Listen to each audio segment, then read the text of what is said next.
Assalamualaikum warahmatullahi wabarakatuh. Saya Zian Fatul Karomah dengan NIM 220603110063. Di sini saya akan menjelaskan tentang analisis kalsium pada darah menggunakan metode CPC, Cresol-Ptelein Complex.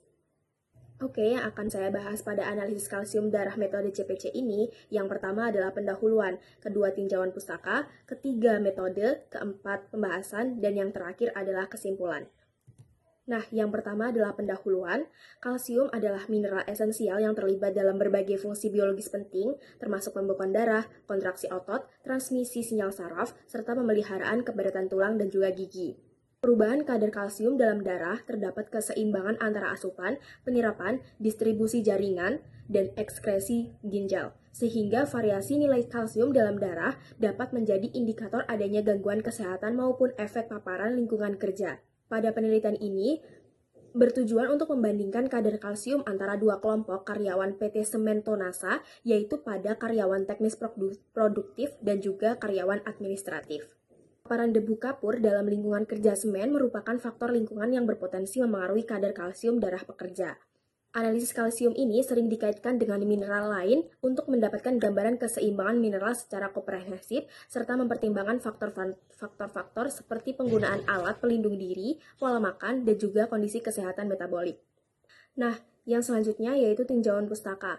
Kalsium terdapat dalam tubuh dengan jumlah yang lebih daripada unsur mineral lainnya. Nah, diperkirakan itu 2% berat badan orang dewasa atau sekitar 1-1,4 kg terdiri dari kalsium. Dan juga pada bayi itu sekitar 25-30 gram. Dan juga untuk kadar kalsium darah normal untuk dewasa adalah 8,1-10,4 mg per desiliter. Penyakit akibat kalsium pada darah itu terdapat dua, yaitu hiperkalsemia dan juga hipokalsemia.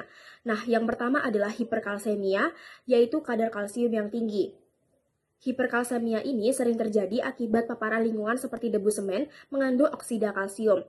Hiperkalsemia mengganggu penyerapan mineral penting lainnya seperti magnesium, mangan, dan juga zat besi, yang dapat memicu anemia karena inhibitasi penyerapan besi, serta serangan jantung akibat gangguan kepekaan normal jantung dan juga pembekuan darah yang tidak seimbang. Nah, yang kedua yaitu hipokalsemia atau kadar kalsium rendah. Hipokalsemia ini juga berbahaya karena menyebabkan osteoporosis karena pelapisan kalsium dari tulang untuk mempertahankan kadar darah normal, serta gangguan kontraksi otot, transmisi saraf, dan juga permeabilitas membran sel yang dapat memicu tetani, kejang, dan juga masalah kardiovaskular. Selanjutnya yaitu metode.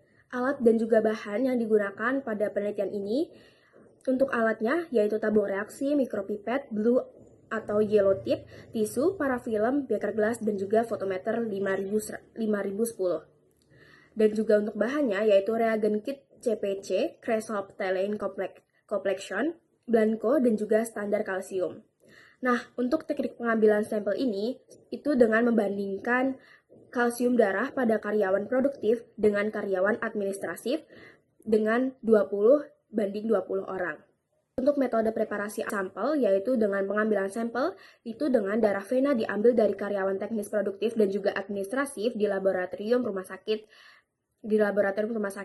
dan juga diberi label kode unik. Nah, yang kedua yaitu disentrifugasi. Sampel darah disentrifugasi pada kecepatan 3000 rpm selama 10 menit untuk memisahkan komponen darah. Selanjutnya, penyimpanan awal, serum yang dipisahkan tadi itu dimasukkan ke dalam cup sampel khusus, kemudian disimpan di dalam kulkas pada suhu 2-5 derajat Celcius untuk pembekuan sementara. Nah, kemudian sampel beku itu dimasukkan ke dalam cool box yang sudah dilengkapi dengan ice pack beku. Selanjutnya, metode yang digunakan pada analisis ini yaitu CPC. Prinsip kerja dari kit CPC ini adalah metode kolomerimetri menggunakan Cresol-Ptelein Complexion atau CPC, di mana ion kalsium Ca2+ dalam serum bereaksi secara spesifik dengan O-Cresol-Ptelein Complexion, yaitu senyawa indikator, dalam suasana basah pH-nya sekitar 10-11 yang dibantu dengan buffer dari reagen untuk membentuk kompleks selat berwarna ungu yang stabil. Kompleks ini menyerap cahaya pada panjang gelombang maksimum 578 nanometer dan juga absorbansi intensitas warna secara linear sebanding dengan konsentrasi kalsium total, termasuk bentuk ionik bebas dan juga terikat protein berdasarkan hukum Bird-Lambert, memungkinkan kuantifikasi akurat tanpa pemisahan fraksi kalsium. Nah, di sini untuk metode analisis kit CPC-nya, yaitu dimulai dari persiapan reagen, yaitu dengan reagen 1 dan juga reagen 2 yang ke dalam beaker gelas kecil dengan perbandingan 1:1, yang kemudian diinkubasi selama 10 menit pada suhu 200 derajat sampai 250. Dan selanjutnya persiapan sampel dengan pembuatan tabung blanko, tabung standar, dan juga tabung sampel. Nah, untuk pengukurannya dengan diukur absorbansi sampel dan juga standar terhadap blanko menggunakan fotometer. Dan pengaturan fotometer 5010-nya yaitu dengan panjang gelombang 578 nanometer untuk maksimal sensitivitas ungu. Selanjutnya yaitu analisis data. Di sini didapatkan uji statistik T independen 2 sampel bebas dengan SPSS tingkat signifikansi 0,05 dan didapatkan hipotesis H0 yaitu tidak ada perbedaan signifikan min kadar kalsium antara karyawan produktif dan juga administratif. Dan di sini H1 terdapat ada perbedaan signifikan min kadar kalsium pada karyawan produktif dan juga administratif. Dan di sini didapatkan interpretasi jika T hitung lebih dari T tabel dan P kurang dari 0,05 sehingga H0 ditolak dan juga H1 diterima, menunjukkan pernyataan beda selang kepercayaan 95% dengan lower up 0,595 dan juga upper 2004. Nah, metode kolorimetri spektrometri menggunakan kit komersial Cresol Phthalate Complexant (CPC) pada alat fotometer 5010 mengukur kalsium total dalam serum darah. Metode ini melibatkan reaksi